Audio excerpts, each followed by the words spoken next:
Good morning प्रिय छात्रों। आज हम संस्कृत के उच्चारण स्थानों के विषय में चर्चा करने जा रहे हैं। सभी ध्यानपूर्वक सुने। उच्चारण स्थान, इसकी परिभाषा क्या है और ये इसका अर्थ क्या होता है। उच्चारण स्थान, उच्चारण का मतलब होता है बोलना। स्थान यानी जिस भाग से, अर्थात मुंह के जिस भाग से उच्चारित होता है या बोला जाता है उसे कहते हैं उच्चारण स्थान। परिभाषा सुन लीजिए उच्चारण स्थान के। किसी वर्ण का उच्चारण करते समय मुख के जिस भाग का उपयोग होता है उस भाग, मुख के उस भाग को उच्चारण स्थान कहते हैं।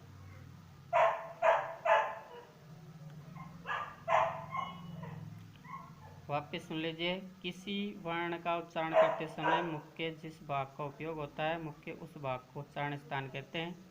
उच्चारण स्थान निम्न होते हैं, अर्थात उच्चारण स्थान को के निम्न भाग या निम्न स्थानों से उच्चारित होते हैं वर्ण, जैसे कंठ भाग से, मूर्धा भाग से, दंता भाग व तालु भाग से, दंता भाग से, ओष्ठ भाग से, नासिका भाग से, जिह्वामूल भाग से। अर्थात जब कोई वर्ण उच्चारित होता है तो वो किस भाग से उच्चारित होता है, इसके विषय में हम सूत्रों के माध्यम से पढ़ेंगे।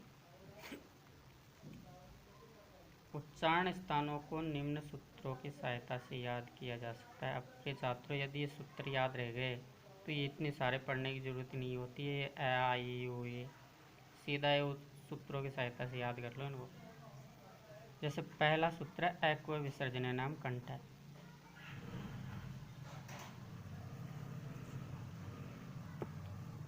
एक्व विसर्जन नाम कंठ है, अर्थात ए और आ, एम आते समझ लो, ए और आ दोनों आगे, जैसे ई आते समझ लो, ई दोनों आगे, री आते री आगे, री ऊ आते दोनों ऊ आगे, छोटा और बड़ा।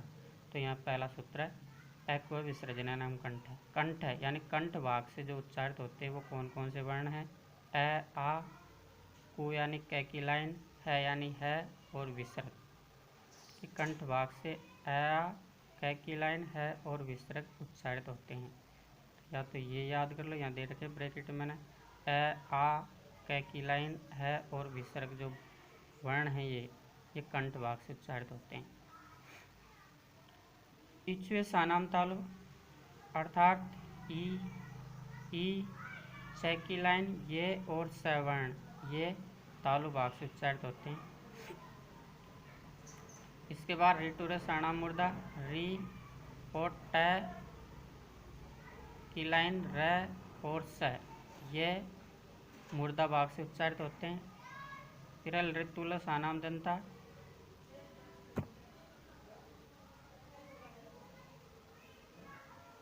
ऋतुल सानाम दंता अर्थात री त की लाइन, ल और स जो वर्ण है वो दंता भाग से उच्चारित होते हैं।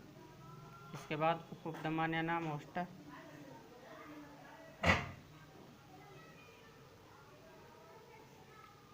ऊ दोनों और पै की लाइन ये होठ भाग से उच्चारित होते हैं। नमंगण्डा नाम नासिका, अर्थात न मंगण्डा नाम नासिका, इसको थोड़ा ध्यान से देखिए। न ये दो दो भागों से उच्चारित होते हैं, 500 अक्षर, जैसे 1 2 3 4 5 न तक। इनमें एक तो जो नमंगण्डा नाम नासिका, नासिका और जो इनमें जिन भागों में जिन लाइन में आया था, जैसे ए की लाइन का अण आया था तो इसके साथ कंठ जुड़ता है, कंठ और नासिका दोनों हो जाएंगे। जैसे च की लाइन का अण आता है तो तालु और नासिका दोनों से जुड़ जाएगा। ट की लाइन का अण आता है तो मुर्दा और नासिका दोनों याद रखनी है आपको। ट की लाइन का न आए तो दंत और नासिका से आएगा। पै की लाइन का यदि म आएगा तो वो ओष्ठ और नासिका से जुड़ेगा। तो यहाँ मैंने इस सारणी बना रखी इस ब्रैकेट में कि यदि अण आए तो नासिका तो सब में आएगी, अण 500 में नासिका तो सब में जुड़ेगी, लेकिन ये और याद कर लेना कि उस लाइन में क्या हो रहा था। जैसे अण है कै की लाइन का तो ये कंठ और नासिका से उच्चारित हो रहा है। च की लाइन का अण है तो ये तालु और नासिका से उच्चारित हो रहा है। टै की लाइन का अणु है तो ये मूर्धा और नासिका से उच्चारित हो रहा है। न की लाइन का यदि अण है न है तो दंता और नासिका उच्चारित हो रहा है। मैं है तो मैं होस्ट और नासिका से उच्चारित हो रहा है। प्रिय छात्रों, नासिका तो सब में आ रही है, लेकिन याद कर लेना जैसे मैं कौन सी लाइन का है, पै की लाइन का, तो पै की लाइन का उच्चारित किससे हो रहा था, होठ से, तो होठ और जोड़ दिया अपने नासिका के साथ।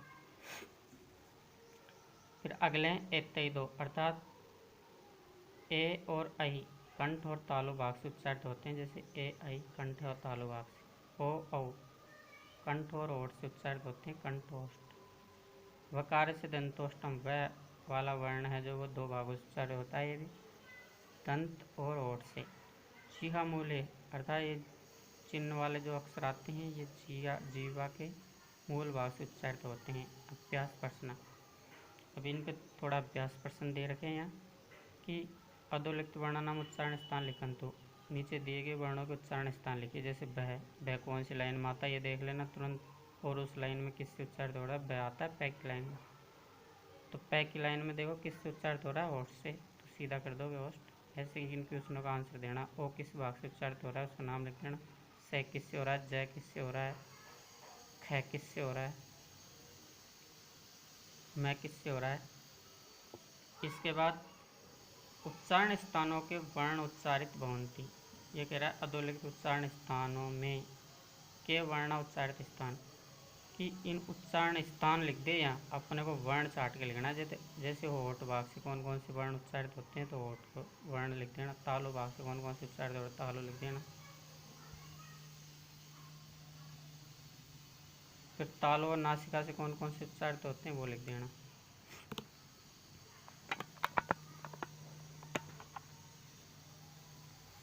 ठीक है, नेक्स्ट पॉइंट पढ़ते हैं। अब प्रिय छात्रों, उच्चारण स्थान के साथ साथ हमें वर्ण ज्ञान भी होना चाहिए कि वर्ण होते क्या है, इनको कैसे समझा जा सकता है। वर्ण क्योंकि संधियों में काम आएंगे, संधि समास आदि करोगे तो ये वर्ण कार्य करेंगे, आपको बहुत काम आएंगे, इसलिए इनका ज्ञान भी होना आवश्यक है। कि वर्ण ज्ञानम, वर्ण किसे कहते हैं, पहले तो इसकी परिभाषा समझ लेते हैं। भाषा की वह मूल ध्वनि जिसके टुकड़े न हो सके उससे ही वर्ण कहते हैं। अरे वर्ण का मतलब है भाषा की वह मूल ध्वनि, मतलब भाषा की वह सबसे छोटी इकाई भी कह सकते हैं, जिसके टुकड़े न हो अर्थात दो भागों में डिवाइडेशन न हो सके उसे वर्ण कहते हैं। इसे शॉर्ट में अक्षर भी कह सकते हो आप, कि भाषा की वह मूल ध्वनि जिसके टुकड़े न हो सके उन्हें वर्ण कहते हैं। अब वर्णों को भागों में डिवाइडेशन किया गया वर्ण भेदा, अर्थात संस्कृत में वर्ण 3 प्रकार के होते हैं। अब प्रिय छात्रों, इनको विस्तार से समझने के लिए क्या किया जाता है, व्याकरण में वर्णों के भेद किए जाते हैं ताकि इन्हें याद रह जाए कौन कौन से वर्ण किस कैटेगरी में आते हैं। संस्कृत में वर्ण 3 प्रकार के होते हैं, स्वर वर्ण, व्यंजन वर्ण और आयोगवाह वर्ण। स्वर वर्ण, अब इनमें मैंने यहाँ सारणी बना रखी है, स्वर वर्णों के अलग, व्यंजन वर्णों के अलग, वायु वर्णों के अलग। इनको एक साथ ही समझ लेते हैं। अब जब वर्णों को 3 भागों में डिवाइडेशन किया गया है तो पहले वर्ण है स्वर वर्ण। स्वर वर्ण के भी कुछ भेद होते हैं तो वे पढ़ लेते हैं। स्वर वर्ण, स्वर वर्ण के 3 भेद किए गए हैं, अश्व स्वर, दीर्घ स्वर और प्लुत स्वर। अश्व स्वर बोले तो छोटी मात्रा वाले स्वर, दीर्घ स्वर बोले तो बड़ी मात्रा वाले स्वर, और प्लुत स्वर बोले तो जिन स्वरों के अंत में 3 लिख दिया जाता है अर्थात 3 का अंक लिखा हुआ आ जाए वे प्लुत स्वर माने जाते हैं। वापिस समझ लो, अश्व स्वर छोटी मात्रा वाले स्वर, या ऐसे समझ लो कि जिन स्वरों को बोलते समय कम समय लगता है, ए तुरंत बोल दिया ए, अब आ को बोलेंगे तो आ, तो जिन स्वरों को बोलने में सबसे कम समय लगता है उन्हें अश्व स्वर कहते हैं। दीर्घ स्वर बड़ी मात्रा वाले स्वर या जिनको बोलते समय ज़्यादा समय लगता है, अधिक समय लगता है, उन्हें दीर्घ स्वर कहते हैं। प्लुत स्वर जिनके अंत में या जिन वर्णों के बाद 3 की संख्या लिखी होती है या फिर जिनको बोलते समय सबसे ज़्यादा समय लगता है उन्हें प्लुत स्वर कहते हैं। जैसे ओम, ओम वर्ड में आता है प्रिय छात्र 3 लिखा हुआ, तो उसको बोलने में कितना समय लगता है वर्ड को, इसलिए प्लुत स्वर वे होते हैं जिनको बोलते समय ज़्यादा समय लगता है, उच्चारण करने में ज़्यादा समय लगता है। इसके बाद व्यंजन वर्ण पढ़ते हैं। व्यंजन वर्ण, व्यंजन वर्णों को के छात्रों 3 भागों में डिवाइडेशन किया गया है। स्पर्श व्यंजन वर्ण, अंत्यस्थ व्यंजन वर्ण और उसमें व्यंजन वर्ण। स्पर्श व्यंजन वर्ण किसे कहते हैं? अर्थात स्पर्श व्यंजन वर्ण में वे अक्षर आते हैं प्रिय छात्रों जो कक्का के कैसे मैं तक के वर्ण होते हैं। जैसे कैसे मैं तक के होते हैं, जैसे कैसे बोलो आप, क ख ग घ न च छ ज ज न ट ठ ड ढ न त थ द ध न प फ ब भ म। मैं तक के जो अक्षर होते हैं वो स्पर्श व्यंजन वर्ण में आते हैं। फिर अंत्यस्थ व्यंजन वर्ण में 4 अक्षर आते हैं, य र ल व। फिर छात्र याद रखना, इनको वो पूछ सकता है अंत्यस्थ व्यंजन कौन कौन से होते हैं, या फिर ल कह दिया, 4 वर्ड दे दिए, स्पर्श व्यंजन के दे दिए, उसमें के दे दिए, स्वर का दे दिया कोई और एक लय दे दिया, कहेगा अंत्यस्थ व्यंजन वर्ण छाटिए, तो आप तुरंत जान जाओगे अंत्यस्थ व्यंजन वर्ण में 4 होते हैं, य र ल व। उसमें व्यंजन वर्ण कितने होते हैं? ये भी 4 ही होते हैं, स है, इन्हें उसमें व्यंजन वर्ण कहते हैं। उसमें व्यंजन वर्ण क्यों कहते हैं? क्योंकि इनको बोलते समय मुंह से उष्मा निकलती है, भाप निकलती है तेज, स बोल के देख लो, तेज हवा निकलती है, इसलिए इन्हें उसमें व्यंजन कहते हैं। तो व्यंजन वर्ण के 3 भाग हुए। स्पर्श व्यंजन वर्ण, कैसे मैं तक के अक्षर को स्पर्श व्यंजन वर्ण कहते हैं। अंत्यस्थ व्यंजन वर्ण, यार अलावा को अंत्यस्थ व्यंजन कहते हैं, उसमें व्यंजन वर्ण, स है को उसमें व्यंजन वर्ण कहते हैं। आयोग वाह वर्ण पढ़ लीजिए। आयोग वाह वर्ण को में ये सारे आते हैं, अनुस्वार विसर्ग आदि, इन्हें आयोग वाह वर्ण कहते हैं। जैसे ये भी 4 प्रकार के हुए, अनुस्वार व्यंजन, अनुस्वार विसर्ग, जिहामूले और उपदमानी। जैसे पैके लाइन में ऐसे लगे हुए आते हैं, ओठ से बोलने वाले वर्ड कहलाते हैं, ये होते हैं।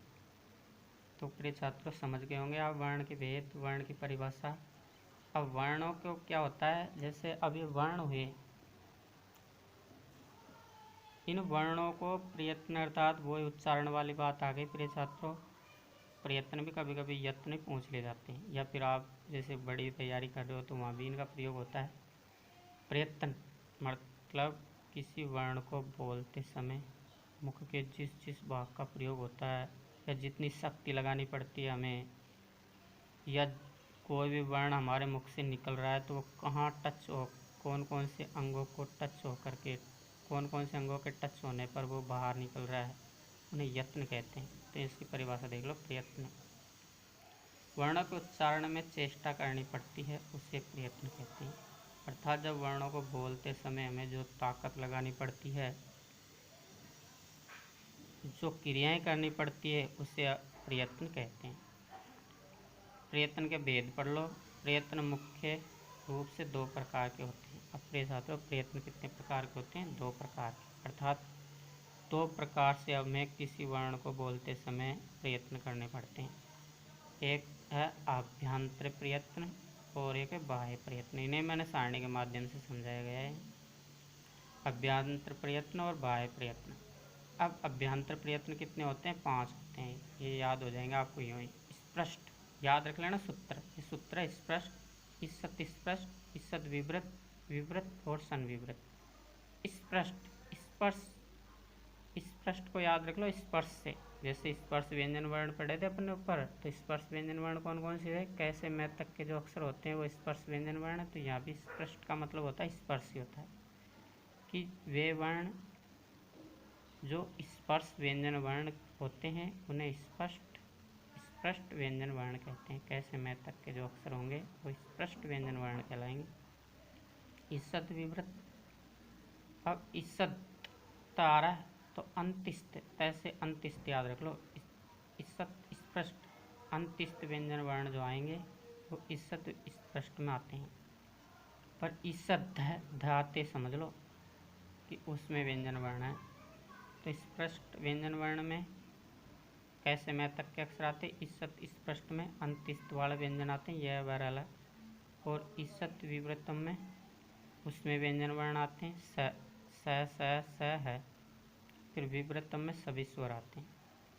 सभी जो स्वर होंगे वो विवृतम में होंगे, संविवृतम में केवल अश्व आकार का उच्चारण देखने को मिलता है।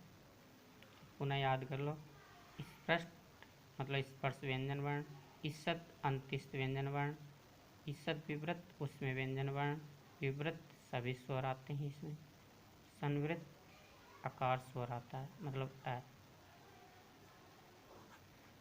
अब इनको क्रम से याद रख लो। अभ्यंतर प्रयत्न कितने वेद हुए? 5। पांचों को नाम क्रम से याद रख लो आप, तो फिर अपने आप ये समझ जाओगे। स्पष्ट के बाद ईसत स्पष्ट, फिर ईसद विवृत, फिर विवृत, फिर संविवृत। अब स्पष्ट आते स्पर्श व्यंजन वर्ण, ऐसे याद हो जाएगा आपको क्रम से। इसके बाद बाह्य प्रयत्नों को 11 भागों में डिवाइडेशन किया गया है प्रिय छात्रों। बाह्य प्रयत्न जैसे विवार, संवार, श्वास, नाद, घोष, अघोष, अल्पप्राण, महाप्राण, उदात्त, अनुदात्त, स्वरित, ये तीनों तो एक ही होते हैं। क्रम से याद रखोगे तो ये याद हो जाएंगे अब स्वतः ही। इसलिए पहले बाह्य अभ्यंतर प्रयत्न के 5 वेद क्रम से याद करो, फिर बाह्य प्रयत्न के 11 वेद क्रम से याद रख लो।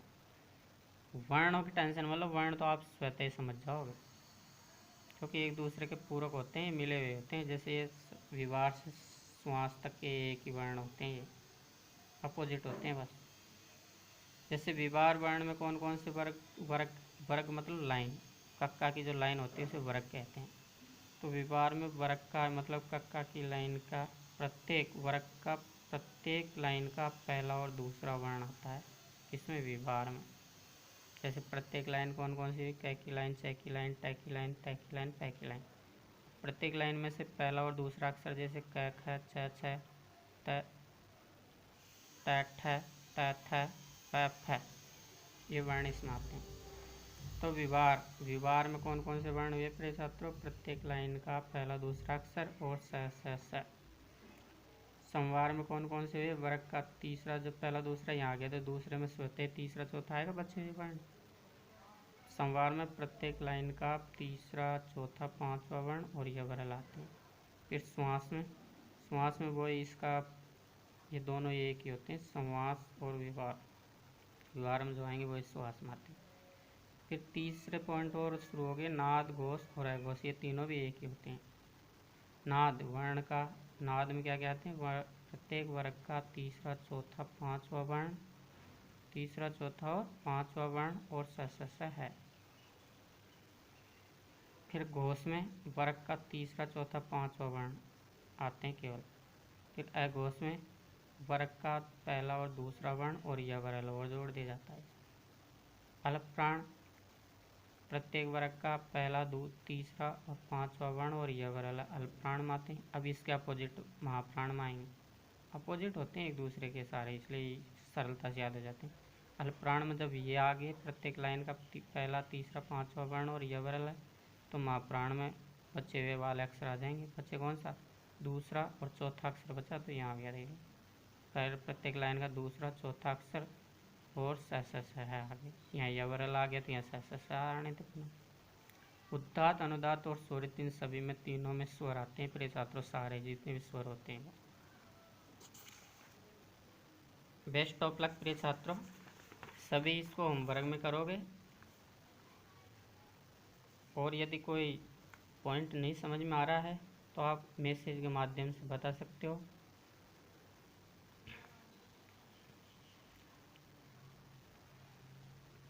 Thank you. कल नेक्स्ट पॉइंट पढ़ेंगे प्रिय छात्रों।